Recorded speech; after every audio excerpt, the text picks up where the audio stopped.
الحمد لله نحمده ونستعينه ونستغفره ونعوذ بالله من شرور أنفسنا ومن سيئات أعمالنا من يهده الله فلا مضل له ومن يضلل فلا هادي له أشهد أن لا إله إلا الله وحده لا شريك له وأشهد أن محمدا عبده ورسوله الذي أرسله بالحق بشيرا ونذيرا وداعيا إلى الله بإذنه وسراجا منيرا. Subscribe to my channel. أما بعد فإن خير الحديث كتاب الله وخير الهدي محمد صلى الله عليه وسلم وشر الأمور محدثاتها وكل محدثة بدعة وكل بدعة ضلالة وكل ضلالة في النار فأعوذ بالله من الشيطان الرجيم بسم الله الرحمن الرحيم يا أيها الناس اتقوا ربكم الذي خلقكم من نفس واحدة وخلق منها زوجها وبث منهما رجالا كثيرا ونساء واتقوا الله الذي تساءلون به والأرحام إن الله كان عليكم رقيبا يا أيها الذين آمنوا اتقوا الله حق تقاته ولا تموتن إلا وأنتم مسلمون يا أيها الذين آمنوا اتقوا الله وقولوا قولا سديدا يصلح لكم أعمالكم ويغفر لكم ذنوبكم ومن يطع الله ورسوله فقد فاز فوزا عظيما. وقال تعالى أعوذ بالله من الشيطان الرجيم كل نفس ذائقة الموت إنما توفون أجوركم يوم القيامة فمن زحزح عن النار وأدخل الجنة فقد فاز وما الحياة الدنيا إلا متاع الغرور. عن عبد الله بن عمر رضي الله عنهما قال Also press this bell icon. أخذ رسول الله صلى الله عليه وسلم من بعض الجسد في الدنيا كأنك غريب أو عابر سبيل عد نفسا من أهل القبور متفق عليه. ويقول ابن عمر رضي الله عنهما إذا أمسيت فلا تنتظر الصباح وإذا أصبحت فلا تنتظر المساء خذ لصحتك لمرضك ولحياتك لموتك رواه البخاري. প্রশংসা মাত্রই আল্লাহ সুবহানাহু ওয়া তাআলা, যিনি আমাদেরকে সুস্থ শরীরে সুস্থ মন নিয়ে সপ্তাহের সবচেয়ে দামি ইবাদত গুরুত্বপূর্ণ ইবাদত জুমার সালাতে আসার তৌফিক দান করেছেন।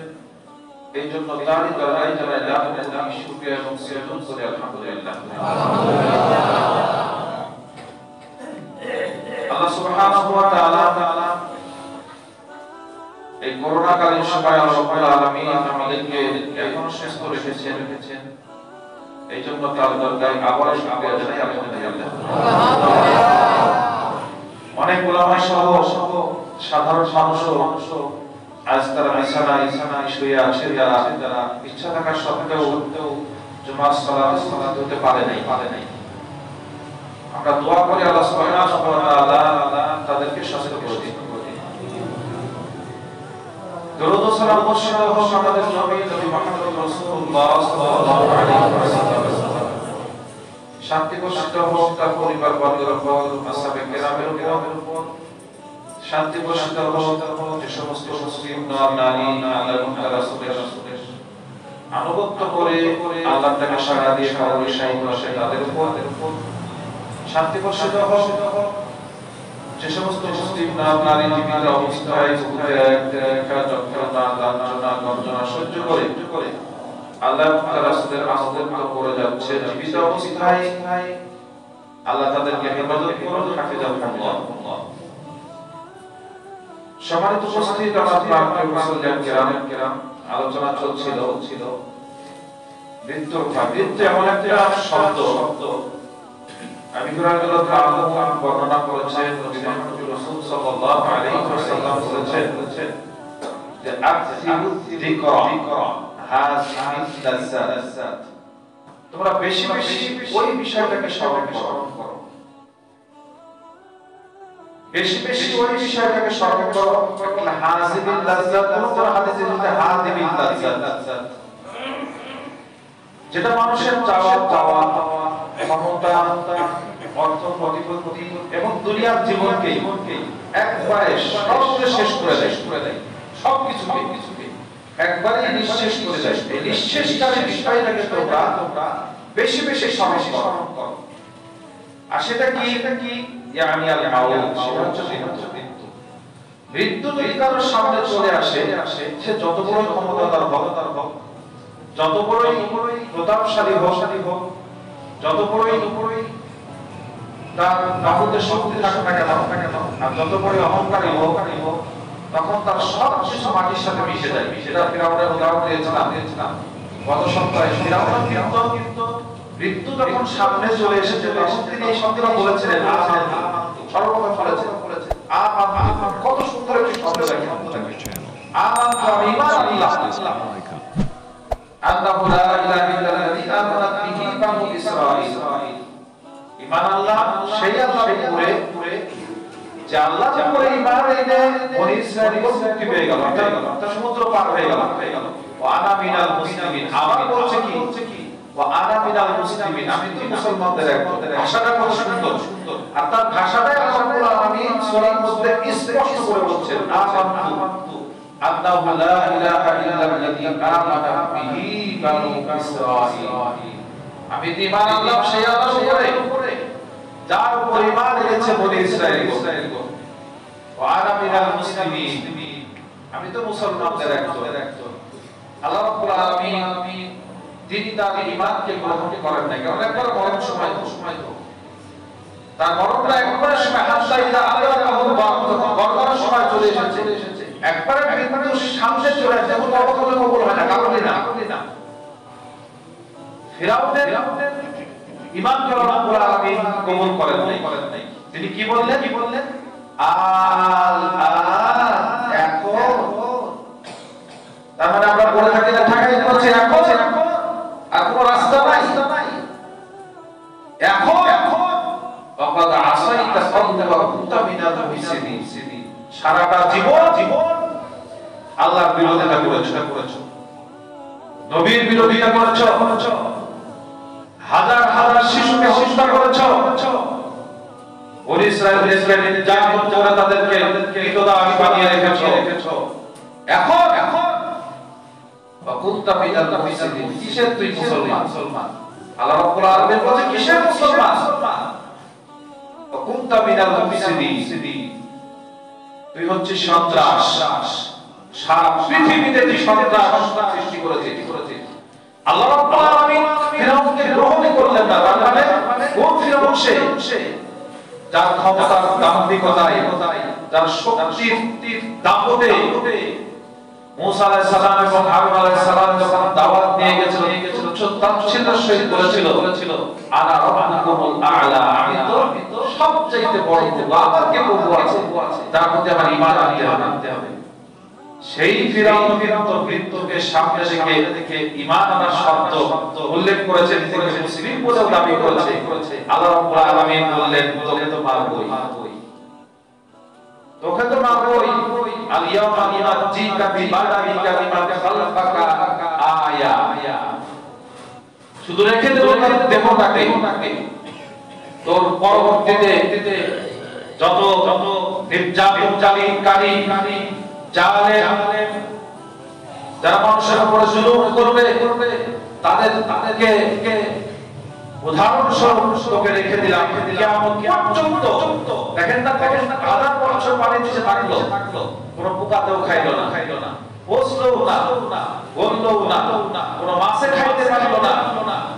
অথচ আল্লাহ রাব্বুল আলামিন বললেন এই সমুদ্রের মাঝখানে তোমরা এটাকে অপেক্ষা করে রেখেও দিয়েছে। এ পর্যন্ত বিনা মেডিসিনে একটা মমি আল্লাহ রাব্বুল আলামিন করে রেখে দিয়েছে ফিরআউনকে। এটা হাজার হাজার মানুষ সব এখন দেখছে সমুদ্রের জায়গায়। অথচ সমুদ্রের ব্যাপারে কথা এসেছে পৃথিবীর সমস্ত ময়লা সমুদ্রের মধ্যে ফেলে দেওয়া হয়, তাও সমুদ্র তা গ্রাস করে ফেলে। অথচ ফিরআউনকে গ্রাস করতে পারে নাই, কারণ আল্লাহ রাব্বুল আলামিন গ্রাস করা নিষিদ্ধ করে দিয়েছিলেন এই কারণে। তো বলছিল মৃত্যু এমন একটি ভয়, এমন একটি বিষয় এটা সবাই করবে। সে ক্ষমতাধর হোক, রাজা হোক, বাদশা হোক, মানুষ চলে গেল। সেই আদর্শ থেকে শুরু করে নিয়ে কত বড় মানুষ, কত শক্তিদার মানুষ। আর আমাদের জামানার কত মানুষকে আমরা দেখেছি যাদের তান্ত্রিকতায় মানুষ চিনতে পারে নাই, তারা অনেকেই মাটির নিচে চলে গেছে, তাদের খোঁজ নাই। দুনিয়ার গল্প শেষ, তাদের বেশি মানুষ আলোচনা করে না, তাদেরকে নিয়ে মানুষ একটা আলোচনা করে না। মিটিংয়ে না, মিছিলে না, সমাবেশে না, হুজুরে রাস্তায় না, খালে না, তার ছেলে পেলে কেউ তাদেরকে নিয়ে আলোচনা করে না। এই জন্য আল্লাহ নবী সাল্লাল্লাহু আলাইহি ওয়াসাল্লাম বলেছেন স্মরণ করো সেই মৃত্যুকে, স্মরণ করো সেই বিষয়টিকে, যে বিষয়টি মানুষের দুনিয়ার ক্ষমতা, সব আল্লাহ, চিন্তা ভাবনা, চেতনা, পরিচয় সব কিছু একসাথে নিঃশ্বাস করে দেয়। সেইটি হচ্ছে ইয়াল মাউত। সেটাকে স্মরণ করো। আল্লাহ রাব্বুল আলামিন বললেন কুল্লু নাফসিন যায়িকাতুল মাউত। যাদের জীবন আছে, যাদেরকে আমি জীবন দিয়েছি, তাদের মৃত্যুর স্বাদ গ্রহণ করতে হবে, সে মানুষের নয়। কিন্তু মানুষ এবং জিনের ব্যাপারে আল্লাহ রাব্বুল আলামিন বলছেন ফামান তুজিহা আনিন নার ফাকুদখিলাল জান্নাহ। আল্লাহ রাব্বুল আলামিন বলছেন ওয়ায়াফারনা উজুরাকুম ইয়াওমাল কিয়ামাহ। আল্লাহ রাব্বুল আলামিন তোমাদের যত উঠাবে সাথে সাথে তোমরা যে কাজগুলো করেছো, যে আমলগুলো করেছো, সেগুলো আল্লাহ রাব্বুল আলামিন সাথে উত্থান করিবে। শুধু তোমাদেরকে নয়, তোমরা যারা করেছো সব আল্লাহ রাব্বুল আলামিন উঠাবে।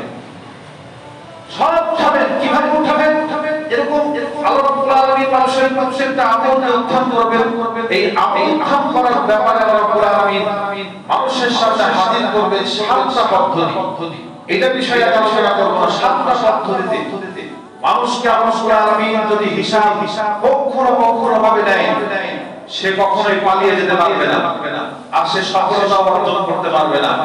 এই জন্য নবী মুহাম্মদ রাসূলুল্লাহ সাল্লাল্লাহু আলাইহি ওয়াসাল্লাম বলেছেন যে আল্লাহ রাব্বুল আলামিন যদি কাউকে যদি তার রহমত দিয়ে রহমতের সাদকে ঢেকে না নেয়, তাহলে সেও তার সাথে যেতে পারবে না, আমল দিয়ে নয়।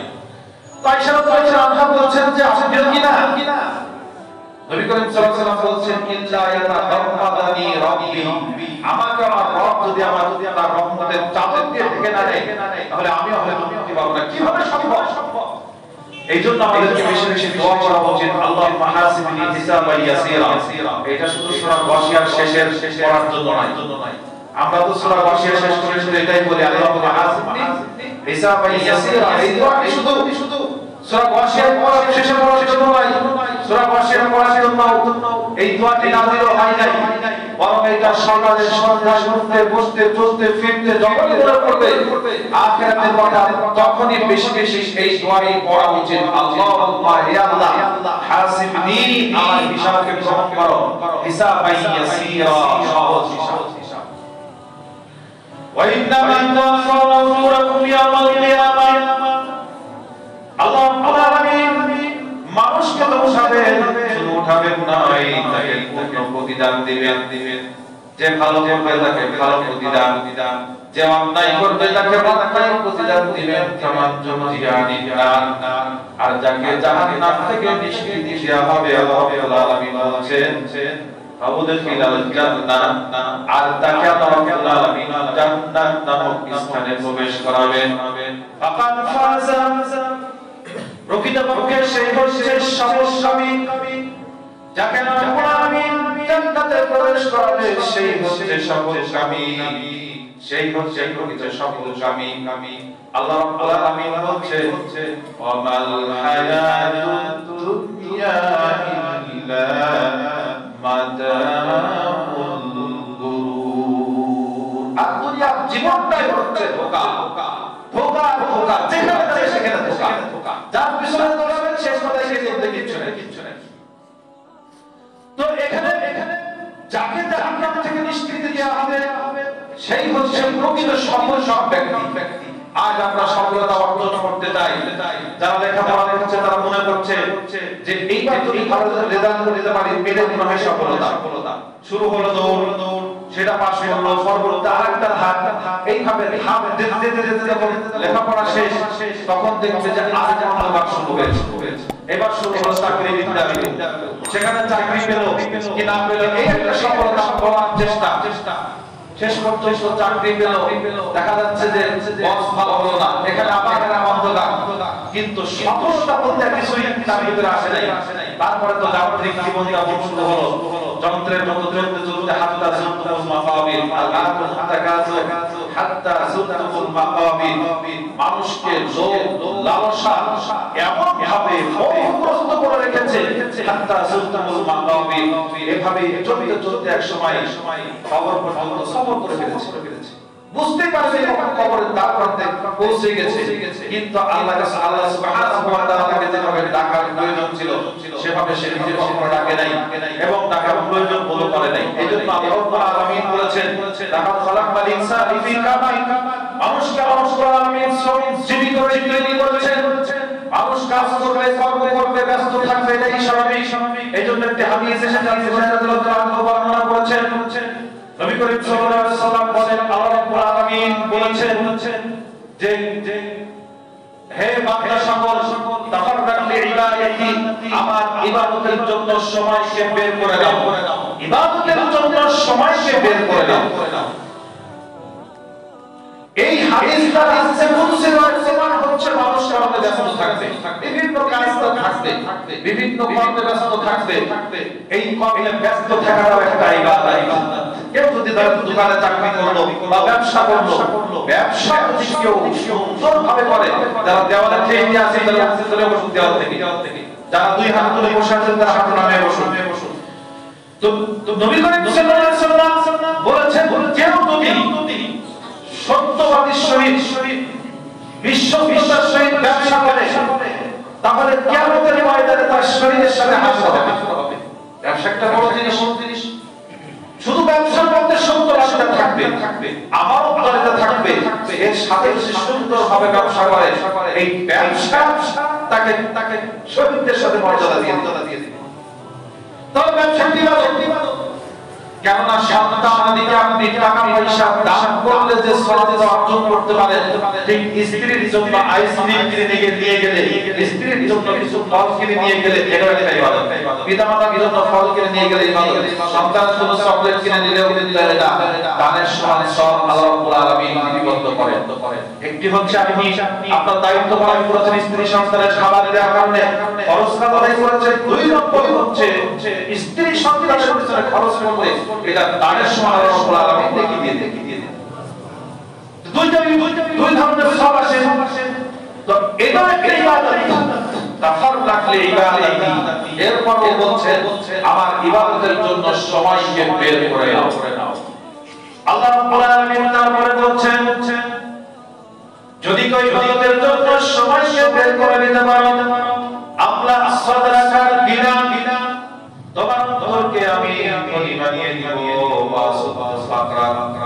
আর তোমার অন্তরের মধ্যে কোনদিন দরিদ্রতা বলে কিছু থাকবে না। অন্তর দিক থেকে ধনী বানিয়ে দিব, আর দরিদ্রতা দূর করে দিব। একজন মানুষ যদি দৈনিক 500 টাকা থেকে 1000 টাকা ইনকাম করে, আর তার যদি চারিপাশে কোনো ঋণ না থাকে, তার কাছে যদি কোনোদিন মানুষ চাইছে না সেই টাকাটা দিয়ে কিন্তু করে বাড়ি গেছে, এখন দেন নাই, এরকম যদি কারো ঋণ না থাকে তাহলে সেই ব্যক্তি ধনী না, তো পরিণতি ধনী। এক ব্যক্তির 10 তলা বাড়ি, সকালে উঠে যদি বিভিন্ন ব্যাংক থেকে চিঠি আসে, আরেক দিক থেকে চিঠি আসে, পল্লী বিদ্যুৎ থেকে চিঠি আসে, দুদক থেকে চিঠি আসে, চিঠি আসলেই আছে যে ঋণ পরিশোধ করো, 100 টাকা পরিশোধ করো, 100 টাকা কিস্তি পরিশোধ করো। তো এর চাইতে দরিদ্রভাবে কোন ব্যক্তি হতে পারে যে ব্যক্তি দিন আনে দিন খায়, সুন্দরভাবে ট্যাবলেট খাওয়া ছাড়া সুন্দরভাবে ঘুমাতে পারে, তার চাইতে সুখী মানুষ আর কে হতে পারে?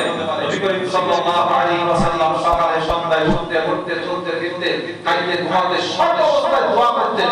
কি দোয়া? আল্লাহুম্মা ইন্নী আসআলুকাল হুদা ওয়াল তুকা ওয়াল আফা ওয়াল গিনা। হে আল্লাহ, আমি তোমার কাছে চাচ্ছি হেদায়েত। আল্লাহ রাসূল সাল্লাল্লাহু আলাইহি ওয়াসাল্লাম কেবল আল্লাহ রাব্বুল আলামিন নিজেই বলেছেন হুয়াল্লাযী আরসালা রাসূলাহু বিল হুদা, আমি রাসূলকে পাঠিয়েছি হেদায়েত দিয়ে। তিনি বলেন আল্লাহুম্মা ইন্নী আসআলুকাল হুদা, হে আল্লাহ আমি তোমার কাছে চাচ্ছি হেদায়েত। যাকে হেদায়েত দিয়ে মানুষকে রাস্তা দেখানোর জন্য পাঠিয়েছেন, তিনি সকালে সন্ধ্যায় উঠতে বসতে চলতে ফিরতে বলছেন আল্লাহুম্মা ইন্নী আসআলুকাল হুদা ওয়াত তুকা, আমি তাকওয়া চাচ্ছি। অথচ তিনি বলেছেন না আমার লিল্লাহি আশারু ওয়ালিল্লাহি আতাকু, পৃথিবীর বুকে এমন কোন মানুষ নাই যে আমার চাইতে আপনাকে বেশি ভয় করে, আমার চাইতে তাকওয়াশীল মানুষ পৃথিবীতে নাই। অথচ নবী করিম সাল্লাল্লাহু আলাইহি ওয়াসাল্লাম বলেছেন আমি চাচ্ছি তাকওয়া, ওয়াল আফাফা পবিত্রতা চাচ্ছি, ওয়াল গিনা চাচ্ছি সচ্ছলতা, ধনী অর্থাৎ সচ্ছলতা। নবী করিম সাল্লাল্লাহু আলাইহি ওয়াসাল্লাম সচ্ছল ছিলেন, 10 তলা বাড়ি ছিল না, 5 তলা বাড়ি ছিল না, কিন্তু তিনি সচ্ছল ছিলেন, অভাব ছিল না। রাত্রে বেলা এমন করতো না যে আমাকে যদি কালকে রঙিন শাড়ি না দাও, আমাকে যদি কালের দোল না দাও, তাহলে তোমার ভাতই হবে না। পাখি পোশাক যদি না আনতে পারো, তাহলে আমি আর কালকে তোমার সংসার করব না। তার স্ত্রীরা কোনোদিন বলে নাই, তার সন্তানরা কোনোদিন বলে নাই, তার স্ত্রী সন্তান সবাই ছিল তার বাধ্য। আপনিও যদি ওইটাই করতে পারেন, দেখবেন যে আপনি পৃথিবীর বুকে সবচেয়ে বড় সচ্ছল মানুষ। যে আপনার স্ত্রী আপনার কাছে আমি করছে না, এটা না দিলে আমি থাকতে হবে, না দিলে আমি করবো না। আপনি কোটি কোটি টাকার মালিক, আপনার স্ত্রীর চাহিদা যদি পূরণ না করতে পারেন, তাহলে আপনি নবী করিম সাল্লাল্লাহু আলাইহি ওয়াসাল্লাম 5 তলা 10 তলা বাড়ি ছিল না, কিন্তু তিনি সচ্ছল ছিলেন। তাফাক্কারু ইবাদাতি, আমার ইবাদতের জন্য সময় বের করে নাও। যদি নিতে পারো আল্লাহ সাদরাকা গিনা, তাহলে আমি তোমাকে ধনী বানিয়ে দিব। ওয়া ইল্লা তাফআল, যদি এটা না করো তাহলে আল্লাহ ইয়াদাইকা শুগলা, তোমার দুই হাতকে আমি ব্যস্ততা দিয়ে ভরে দিব। ধরেন একজন 1 কোটি টাকার মালিক, হঠাৎ করে তার সামনে 1.5 কোটি টাকার একটা প্রজেক্ট ধরিয়ে দিল। আছে 1 কোটি টাকা, 1.5 কোটি টাকার একটা প্রজেক্ট তার হাতে ধরিয়ে দিয়েছে। তো 1.5 কোটি টাকার প্রজেক্ট যদি ধরিয়ে দেয়, 50 লক্ষ টাকা তার শর্ট আছে, তার 50 লক্ষ টাকার জন্য তাকে এই ব্যাংক থেকে ও ব্যাংক এখান থেকে ওখানে লোন নেওয়ার জন্য ব্যস্ততা তাকে একবারে পাগল করে দিবি অথচ 1 কোটি টাকা তার আগেই আছে এমন ব্যস্ততা কিছুদিন আগে অত্র অঞ্চলের পুরো এক ভাইকে আমি একদিন বলছিলাম যে ভাই আপনার ছেলেটা খুব ব্রেনি খুব ভালো ব্রেন আপনি আপনার ছেলেকে একটু সময় দিয়ে তো বলছে বলেন কি আপনি তো আমার সম্পর্কে জানেন আমার সময়টা কোথায় খাওয়ার সময় পাই না খাওয়ার সময় পাই না গোসলের সময় পাই না স্ত্রীকে সময় দেবো কখন সন্তানকে সময় দেবো কখন আপনি একটু ভালো করে আমার ছেলেটা পড়াই তাই বলছি আপনার এত টাকা পয়সার গরমে আপনি নিজের 3 বেলা খেতে সময় পান না স্ত্রীকে সময় দেওয়ার তারও সময় নেই আবার সন্তানকে সময় দেবেন সেটাও নাই টাকা পয়সা দিয়ে কি আপনি কিছু করবেন নাকি টাকা পয়সা দিয়ে আপনি কিছু করবেন কি করবেন টাকা দিয়ে আল্লাহুল তাকাতুর হাত্তা সুরতুল মাকাবির টাকা পয়সা সম্পদ মোহ মানুষকে এমন ভাবে মোহগ্রস্ত করে রেখেছে এভাবেই থাকতে হাত্তা সুরতুল মাকাবির কবর পর্যন্ত সফর করেছে আর এইটা মানুষের যত বৃদ্ধ হয় তত আমার লোভ পায় যত বৃদ্ধ হয় তত বাড়ে দেখবেন আপনি বৃদ্ধ মানুষের কাছ থেকে 10 টাকা চাইবেন দেখবেন যে টাকাটা বের করে কমপক্ষে 20 বার দেখবেন যে টাকা দেওয়া যাবে কিনা অথচ একজন যুবক মানুষের 5 টাকা চাইবেন চিন্তাও করে না পকেট থেকে দিয়ে দিয়েছে এর যত বয়স হবে তত তার এই লোকটা বাড়বে সম্মানিত উপস্থিতি এই অঞ্চলেরই এক বৃদ্ধ মানুষ মারা যাবে তো তার নাতি এসে বলছে যে না এক কাজ করেন আপনার তো অনেক টাকা পয়সা অনেক সম্পদ তো অনেক জমি জায়গা আছে আপনি তো বাঁচবেন না বেশি দিন এক কাজ করেন কিছু জমি জায়গা মসজিদে দিয়ে যান তো বল খবরদার আমার ধারে কাছে আসবে না আমার মনে হয় 1 থেকে 1.5 ঘন্টা পরে লোকটা মারা গেছে 1 থেকে 1.5 ঘন্টা পরে লোকটা মারা গেছে তো তার নাতি এত চেষ্টা করেছে কিছু জমি জায়গা বলেন না আমরা দিয়ে দেবো আপনারা সবাই রাজি হয় নাই আশ্চর্য ব্যাপার শুনতাম তাই সম্পদ মানুষকে এভাবেই গ্রাস করে রাখতে আমলা ইলাইকা শুকরা 2 হাতকে ব্যস্ত করে বলে দেব আসুতু ফাকরা জিন্দেগি দিচ্ছে কোটি কোটি টাকার মালিক হবে কিন্তু তার দরিদ্রতা অভাব আমি মুক্ত করব না সম্মানিত উপস্থিতি আল্লাহ রাব্বুল আলামিন সেটাই বলছেন মামাল হায়াতুদ দুনিয়া ইল্লা মাতাউল গুরুর আর দুনিয়ার জীবনটা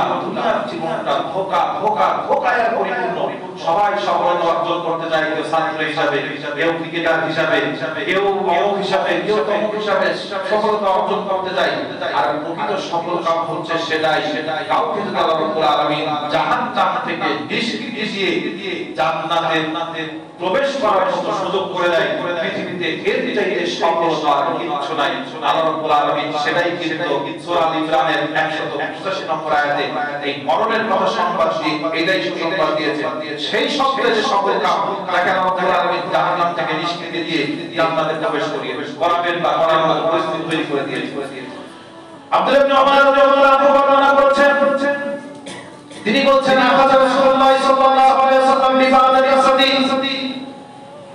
আমাকে নবী করিম সাল্লাল্লাহু আলাইহি ওয়াসাল্লাম আমি যখন রাস্তা দিয়ে হাঁটছিলাম আমার পাশ দিয়ে রাসূল সাল্লাল্লাহু আলাইহি ওয়াসাল্লাম হাঁটলেন আর হাঁটার সময় তিনি কি করলেন আখাযা রাসূলুল্লাহ সাল্লাল্লাহু আলাইহি ওয়াসাল্লাম বিবাদাতি আসাদি আমার শরীরের কিছুটা অংশ ধরলেন যেমন বন্ধুর সাথে চলে একজন বন্ধু চলছে আর একজন বন্ধু সাইডে আর একটা হাতের মধ্যে হাত ঢুকে কিছু অংশটা ধরলো আর এই হাদিসটা বর্ণনাকারী হচ্ছে আব্দুল্লাহ ইবনে ওমর রাদিয়াল্লাহু আনহুমা যার উহুদ যুদ্ধের সময় 18 বছর বয়স পূর্ণ হয় নাই যার কারণে তাকে যুদ্ধে নেয়নি উহুদ যুদ্ধে কত বছর বয়স হবে আর নবী এই হাদিসে বর্ণনাকারী যখন বর্ণনা করতে সর্বোচ্চ 18 থেকে 19 বছর বয়স আর নবী করিম সাল্লাল্লাহু আলাইহি ওয়াসাল্লামের বয়স প্রায় 60 এর কাছাকাছি আর তিনি 60 বছরের কাছাকাছি একজন মানুষ একজন পূর্ণ যুবককে শরীরের কিছু অংশ ধরে বন্ধুর মতো আচরণ করে তিনি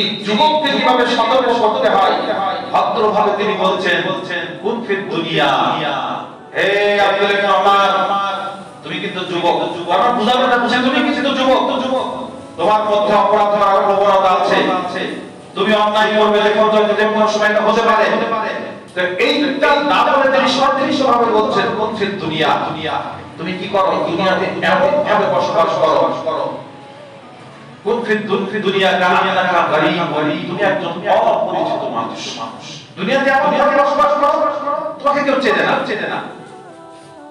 কেউ চেনে না তোমাকে আর আমরা এখন পরিচিতি পাওয়ার জন্য কিভাবে যে সেলফি বাস হয়েছি মানে একটা মানসিক রোগী দাঁড়িয়ে গেছে দিনে কতবার যে সেলফি নিই কেউ একবার সুযোগ মতো মুখ করি কেউ কেন্দ্রের মতো মুখ করি কেউ অন্য কিছুর মতো মুখ করে কিভাবে যে সেলফি তোলার প্রভাব দাঁড়িয়ে গেছে আমার মনে হয় যে মানসিক রোগ একবারে সাধারণ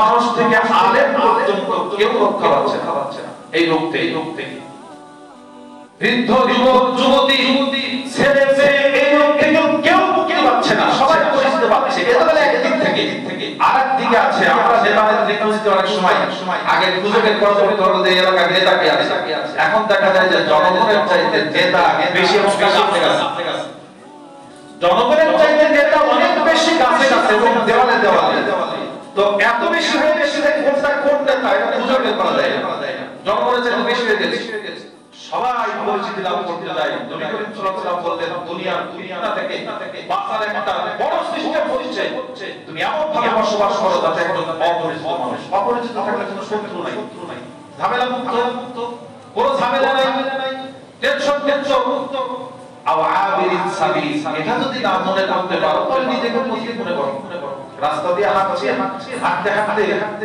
চৈত্র মাস প্রচন্ড রোদ তো একটা গাছ পেয়েছেন ফাঁকা মাঠ দিয়ে হাঁটছেন একটা গাছ পেয়েছেন গাছের তলায় আশ্রয় নিয়ে সুন্দর বাতাস আসছে খুব ভালো লেগে গেছে একটু পরিষ্কার করে একটু হালকা ঘুম দিয়েছেন ঘুম দেওয়ার পরে খুব ভালো লেগে গেছে লাগার পরে বলছেন যে এই গাছটা নিচে ঘুমিয়ে যদি এত মজা পাইছি এই গাছটাই আমার গন্তব্য আর আমি আর যাবো না যদি আপনি ওই জায়গায় গন্তব্য মনে করে বসে থাকেন সেখানে বাড়ি পাবে আর ওখানে ঠিক করে থাকতে পারবেন চলতে রাস্তার মাঝখানে অনেক জায়গা আপনার ভালো করতে পারে যেমন আমি গতকাল বগুড়ায় গেছিলাম আসার সময় যাওয়ার সময় একটা হোটেল আছে ফুড ভিলেজ বা ইন্টারন্যাশনাল সিরাজগঞ্জে হোটেল আছে ওখানে আশ্রয় নিয়েছি হয়তো খাওয়া দাওয়া করার পরে টাইলস করা খাওয়া সুন্দর মনোরম পরিবেশ এখন যদি বলে যে এই জায়গায় থাকতে পারবো এদিকেও যাবো না এদিকেও যাবো থাকো সম্ভব ওখানেও পৌঁছাতে পারবো না এদিকেও পৌঁছাতে পারবো না হয় ওদিকে গন্তব্য যেতে হবে এদিকে গন্তব্যে আসতে হবে যে কোনো একটা আসতে হবে না হলে গন্তব্যে পৌঁছাতে পারবো না আর আমাকে সারাদিন থাকতেও দেবে না ওখানে থাকার একটা সময় নির্ধারণ করা দুনিয়াটা ঠিক এইরকম মায়ের পেট থেকে বেরোনোর পর থেকে মৃত্যু পর্যন্ত একটা সর্বশস্ত্র এইটাকে যদি আপনি পরিষ্কার পরিচ্ছন্ন করে বলেন যে এটাই আমার গন্তব্য অসম্ভব যে কোনো মুহূর্তে আমাকে আপনাকে মৃত্যু থামা দিয়ে উঠিয়ে নিয়ে যেতে পারে মরার পরে কি হবে অনেক সময় আমরা বলি মরার পর অনেক সময় উপদেশ দিই যে তোমার সময় জানাজা পড়ায় এই গত কয়েকদিন আগে একটা মারা গেল গত পরশুদিন আমি বলছি যে জোহরের সময় জানাজা পড়ায় জোহরের সময় জানাজা পড়ালে মানুষকে টাকাটাকি করা লাগে এমনি আর ভয় কিছু তো বলছে জোহর পর্যন্ত অপেক্ষা করার সময় নেই জোহর একটা সময় মারা গেছে তার মানে তাকে দুনিয়াতে থাকার সময় দেবে না পরিবার বলছে আমার জোহর পর্যন্ত সময় নেই এখন সময় জানাজা করে এখন পানি দেবে ওইটা যদি ওনার বেলায় হয় আপনার বেলায় আপনার বেলায় একই কাজ যে এক ঘন্টা উপরে থাকবে সেই সুযোগটাই কারণ নাই সময় নেই যত তাড়াতাড়ি করে মাটির মধ্যে আমরা চিন্তা করেছেন তোমাদের বিষয়টা এইটাকে যদি গন্তব্য মনে করেন তাহলে চলবে না আওয়ামিন সাবিল নিজেকে পথিক মনে করো তাও যদি না মনে করতে পারো উদ্দা নাফসাক মিন আহলিল কুবুর নিজেকে কবরের বাসিন্দা যে কোনো করতে সুস্থ আছো অসুস্থ হয়ে যেতে পারো কবরের বাসিন্দা হয়ে যেতে পারো এইজন্য আব্দুল্লাহ উমর এই হাদিসটা শোনার পরে তিনি রাস্তায় মানুষকে বলতেন রাস্তায় হাঁটতে বলতেন ইদা আমসাইনা ফালা তানতাদির সাবা যখন তোমরা সন্ধ্যা অতিক্রম করছো খবরদার তোমরা সকাল পর্যন্ত অপেক্ষা করো না যে সকালে গিয়ে তুমি কোনো কাজ করবে ওয়াইদা আসবাহতা ফালা তামতাদিল মাসা যখন তুমি সকালে অতিক্রম করছো তখন মনে করো না যে সন্ধ্যা পর্যন্ত তুমি পৌঁছাতে পারবে খুদরি সিহাতিকালি মারদিক সুস্থ আছো যে কোনো সময় অসুস্থ হয়ে যেতে পারো ওয়ালি হায়াতিকাল মাউতি, আর এখন জীবিত আছো যে কোনো মুহূর্তে মৃত্যুবরণ করতে পারো। আল্লাহ সুবহানাহু ওয়া তাআলা আমাকে আপনাকে মরার আগেই ঠিক হওয়া জীবনের কোন দিকে আমার সফর এইটাকে নির্ধারণ করে চলার তৌফিক দান করুন। সবাই বলে আমিন। সম্মানিত উপস্থিতি, আজকে তারিখ হচ্ছে 12 তারিখ। যুবকদেরকে বলছি যৌবন বয়সটা হচ্ছে সবচেয়ে আল্লাহর বড় নিয়ামত। নবী করিম সাল্লাল্লাহু আলাইহি ওয়াসাল্লাম বলেছেন দুইটি নিয়ামত আল্লাহ রাব্বুল আলামিন মানুষকে দিয়েছেন, নিয়ামাতানে মাকুন ফীহিমা কাসীরুম মিনান নাস। দুইটি নিয়ামত আল্লাহ রাব্বুল আলামিন মানুষকে দিয়েছেন, এই দুইটি নিয়ামতের মাধ্যমে মানুষ ক্ষতিগ্রস্ত হয়। নিয়ামত কত ক্ষতিগ্রস্ত হয় নিয়ামতের মাধ্যমে। কি সেই নিয়ামত? একটা হচ্ছে সিহহাত, সুন্দর সুস্বাস্থ্য, সুস্থ শরীর, আর অবসর সময়। এই দুইটি সময় মানুষকে প্রচন্ড ভাবে ক্ষতিগ্রস্ত করে। তো সুস্থ স্বাস্থ্য শরীর, যৌবন বয়স, এই সময়টা মানুষকে সবচেয়ে বিপদ করে তোলে এবং মানুষ এতে অন্যায়টাও বেশি করে। 12 তারিখ আগামীকাল 13 তারিখ বাংলায় 1 তারিখ অর্থাৎ পহেলা ফাল্গুন। আগামীকাল পহেলা ফাল্গুন বাংলাদেশের গ্রামের লোক না বুঝলেও শহরের লোক অনেকটাই বোঝে। আমিও শিখেছি এই জায়গা থেকে পহেলা ফাল্গুন পালন হয়, এটা আমি কোনোদিন দেখি নাই। তো অনেক এর আগে যখন ছিলাম তখন হঠাৎ করে হেঁটে যাচ্ছি সফরের দিকে, দেখছি মেয়েরা লাল এবং হলুদ শাড়ি, সাথে লাল হলুদ ফুল নিয়ে দেখছি কুলাই করে নিয়ে হেঁটে বেড়াচ্ছে। আমি এটা জানি না কি করছে। তারপরে বিবাহ করে দেখছি পহেলা ফাল্গুন, বসন্ত বরণ। তার মানে লাল হলুদ ফুল এই দিনে ফোটে। আর এটা থেকে ইশারা করা হয়েছে শিমুল এবং মান্দার ফুল।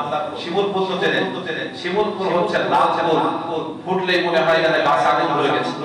তো এই বসন্ত দিনে লাল যেগুলো ফুল আছে সেগুলো ফোটে, যার কারণে সবাই লাল ফুলের মাধ্যমে বসন্ত বরণ করে। বাংলাদেশে আগামীকাল দেখবেন যে লাল ফুলের ছড়াছড়ি। তারপরের দিনের জন্য ফুল বরন্ত সারা পৃথিবী করে রেখেছে। ভ্যালেন্টাইন্স ডে নাকি বিশ্ব ভালোবাসা দিবস। আসলে এই দিবসটি নাকি ভালোবাসা দিবসই না, ভালোবাসার দিবসই না এটা। এই দিবসটা হচ্ছে আমরা মুসলমানদের মধ্যে দিবসটা ছিলই না। এই দিবসটা হচ্ছে খ্রিস্টানদের ধর্মীয় দিবস। তারা সবাই শুনেছেন। তো এই দিবসটা মুসলমানদের জন্য কখনোই ছিল না। মুসলমানরা দেখলো যে ওরা খ্রিস্টানরা ভালোবাসার দিক থেকে অনেক এগিয়ে যাচ্ছে, ওরা অনেক পারদর্শী হয়ে যাচ্ছে ভালোবাসার দিকে, তো আমরা ছেড়ে দেব, আমরা একটু ভালোবাসার দিকে এগিয়ে যাই। এরাও শুরু করেছিল এই নষ্টাই। এইটা শুরু হয়েছে শুরু হয়েছে সেন্ট ভ্যালেন্টাইন্স সম্পর্কে। আপনারা যারা খ্রিস্টান ধর্ম সম্পর্কে মোটামুটি পড়েন বা উইকিপিডিয়া আপনারা পড়তে পারেন, সেন্ট ভ্যালেন্টাইন একজন খ্রিস্টান পাদ্রী। আর এইটা ছিল নবী করিম সাল্লাল্লাহু আলাইহি ওয়াসাল্লামের জন্মের প্রায় 300 বছর আগের কাহিনী। 300 বছর আগে হলে প্রায় আসহাবে কাহফের যে কাহিনীটা আপনারা পড়বেন তো পেয়ে যাবেন প্রায় 300 বছর আগের কাহিনী, যে সময় রোম দেশে, রোম রাষ্ট্রে ধর্ম প্রচার করা সম্পূর্ণরূপে নিষিদ্ধ ছিল। এই তখনকার বাদশা ছিল যে দ্বিতীয় ক্লোডিয়াস, সাল ছিল 269 খ্রিস্টাব্দ। এই সময়ে তার দেশে বসে বহু রকমের মূর্তি পূজা করা হতো এবং প্রত্যেকটা গেটে রাখা হতো। মূর্তিতে সিজদা না করে শহরেও করতে পারতো না, কোন শহরেও প্রবেশ করতে পারতো না। ওই সময় দেশগুলোতে এত ভয়াবহ অবস্থা ছিল। ওই সময় দার্শনিকরা শুরু করলো বিভিন্ন ভাবে।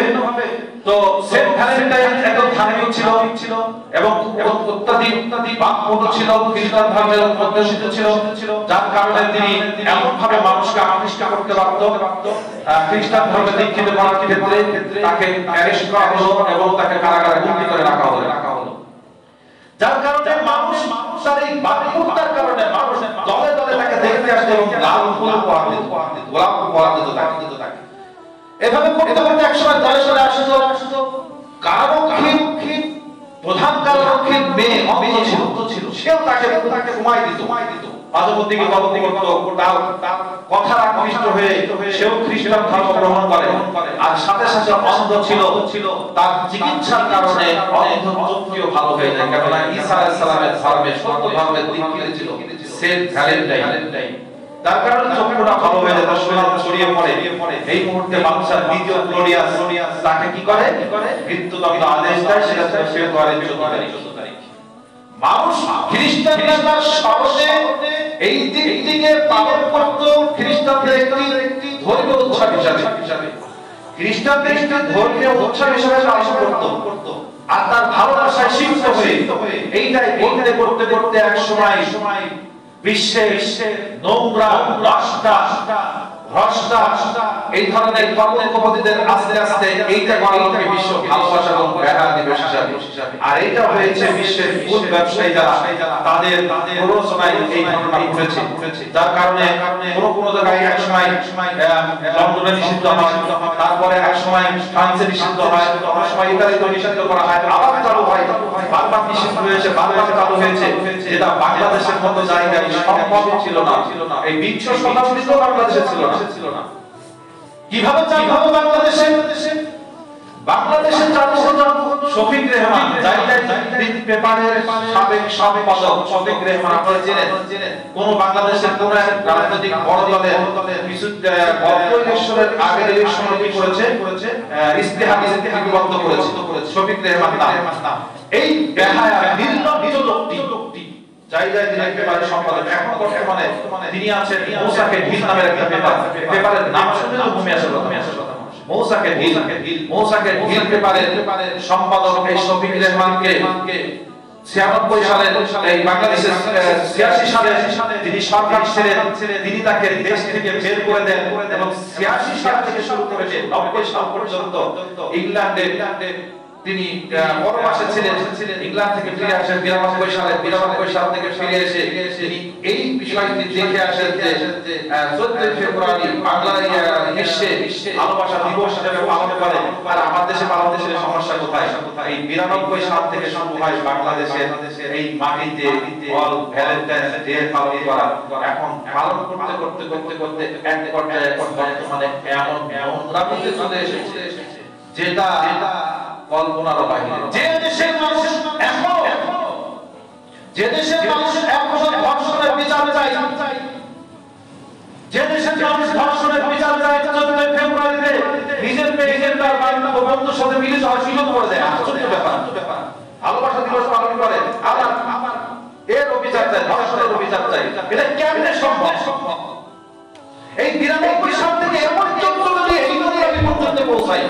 আমার মনে আছে 2009 সালে শুধু ঢাকা বিশ্ববিদ্যালয়ের ক্যাম্পাস ভবনের এরিয়াতে এই দুই দিন 13 এবং 14 এই দুই দিনে বসন্ত বর্ষা এবং সাথে সাথে এই ভ্যালেন্টাইন্স ডে পালন উপলক্ষে 9 কোটি টাকার বিদ্যুৎ নষ্ট হয়েছে শুধু একদিন, এই দুই দিন অ্যাক্সিডেন্টে। এরপরে সারা বাংলাদেশের চিন্তা ভাবনা বলে কি হতে পারে? এটা গেল একটা দিন।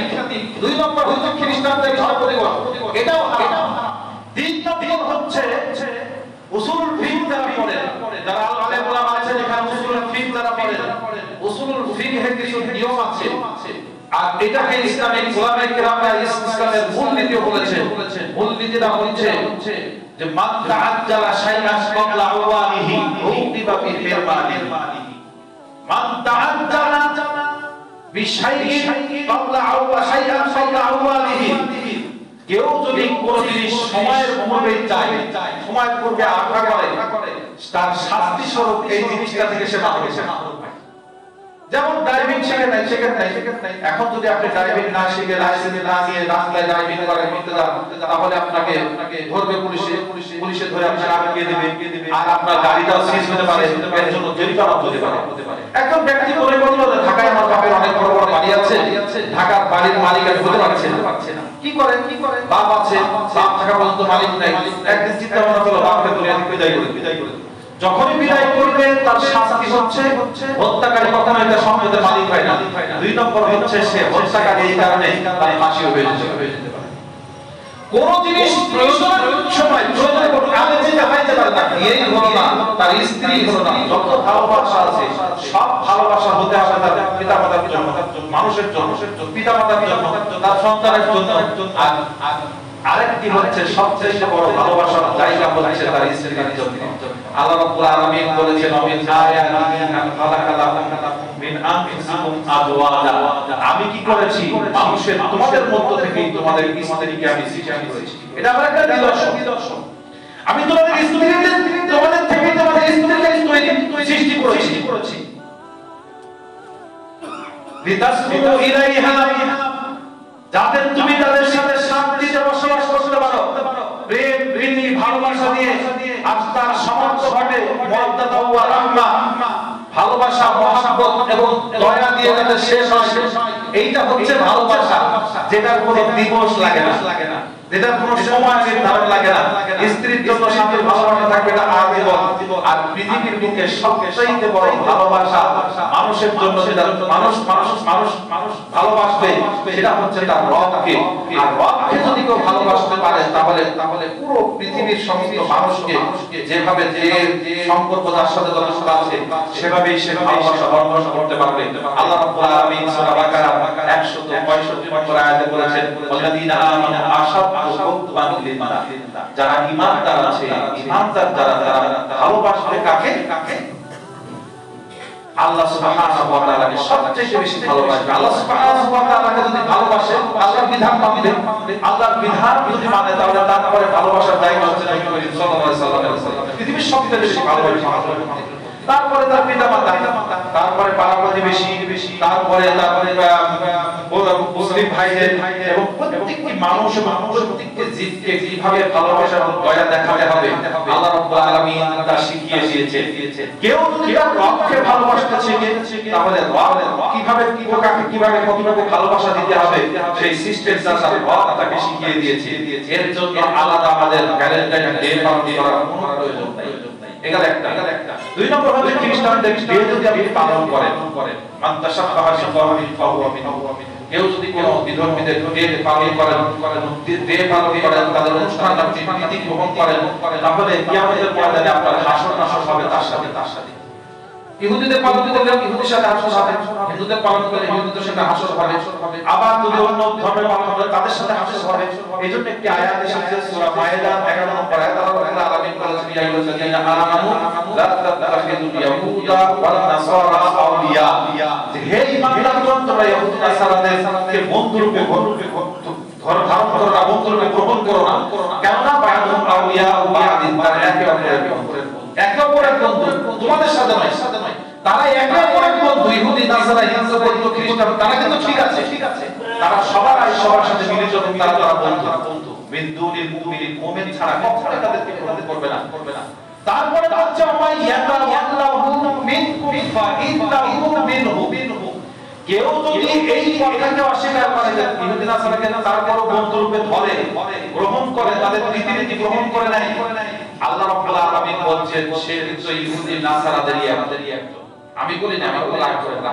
সূরা মায়েদা 5 নম্বর সূরা আয়াত নম্বর 51 নম্বর আয়াত, আপনি পড়ে দেখেন, অবাক হয়ে যাবেন। তারা তাদের একজন, ইহুদি নাসারাদেরই একজন। ইন্নাল্লাহা লা ইয়াহদিল কওমাত যালিমিন, আল্লাহ রাব্বুল আলামিন এই সমস্ত জালেম সম্প্রদায়কে হেদায়েত করবেন না। ইবনে কাইয়্যিম রাহিমাহুল্লাহ, নাসিরুদ্দিন আলবানী রাহিমাহুল্লাহ, এরা সবাই একই বাক্যে বিধর্মীদের কোনো অনুষ্ঠানে যাওয়া যাবে না, অনুষ্ঠান গ্রহণ করা যাবে না, তাদের অনুষ্ঠানে শুভেচ্ছাও দেওয়া যাবে না, শুভেচ্ছা বিনিময় করা যাবে না, শুভেচ্ছা বিনিময় করা হারাম। কেউ যদি তা করে তাহলে তাদের মধ্যে একজন সম্মানিত ভ্যালেন্টাইন ডে আপনারা বিশেষ করে যুবকদেরকে বলছি, খবরদার এই নষ্ট দিবসকে কখনোই গ্রহণ করবেন না। আর আপনার ছেলে মেয়েকে আপনি ঠেকান, খবরদার আপনার ছেলে মেয়েরা যাবে আরেকজনকে ফুল দিতে যায় না, ওয়াদা করে পড়ে গেল, শেষ করতে যাচ্ছে না।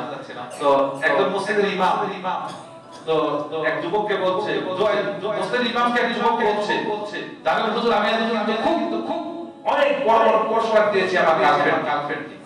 তাই ইমাম সাহেব তো সবার মুখ চুলকায়, এটা দেখো একটা বেশি বুঝে, আমার মনে হয় সাধারণ মানুষের চাই, যদি আপনারা মনে করেন। ইমাম সাহেব উত্তরে বলছে যে তোমার বোন কত পুরস্কার পেল, তুমি কি খোঁজ নিয়েছো? তখন যুবক বলছে যে কি বলেন আপনি একদম খারাপ মানুষ, আসলে আপনারা বেশি বোঝেন, আমার বোন কেন আপনাদের কাছে পুরস্কার দেবে? তো বলছে তুমি যদি আরেকজনের মেয়েরে দিতে পারো তো তোমার বোনকে কেউ দিতে পারে না। আমি যদি আমি অন্য মেয়েদের সাথে দশটামি করার চিন্তা ভাবনা করি, আমার বোনের সাথে আমার মেয়ের সাথে চিন্তা ভাবনা করতে পারি না। এই মাইন্ড আপনার আসে কিভাবে যে আপনার বোনকে দিয়ে খুব অপরাধ, আর আপনি আর বোনকে দিয়ে অপরাধ দিলে এটা কেমন হবে? আপনি লজ্জা শব্দ একটা থাকা উচিত আপনার। সম্মানিত উপস্থিতি, এই নষ্টা দিবসকে কখনোই শুভেচ্ছার দিন হিসাবে গ্রহণ করবেন না। যদি ধর্মীয় হিসাবে দেখেন তাহলে খ্রিস্টানদের দিবস একটা খারাপ দিবস, এটা পালন করতে পারবেন না। যদি সামাজিক দিক থেকে দেখেন তাহলে এটা অবৈধ দিবস, কেননা বিবাহের আগে কোনো মেয়ের সাথে ভালোবাসা প্রকাশ করার কোনো সুযোগ ইসলামও দেয় নাই, সমাজও দেয় নাই। আল্লাহ রাব্বুল আলামিন আমাদেরকে বেঁচে থাকার তৌফিক দান করুন। বাকি বিষয়গুলো নিয়ে আসছি আগামী সপ্তাহে। সুবহানাল্লাহি ওয়া বিহামদিহি, আশহাদু আল্লা ইলাহা ইল্লাল্লাহ।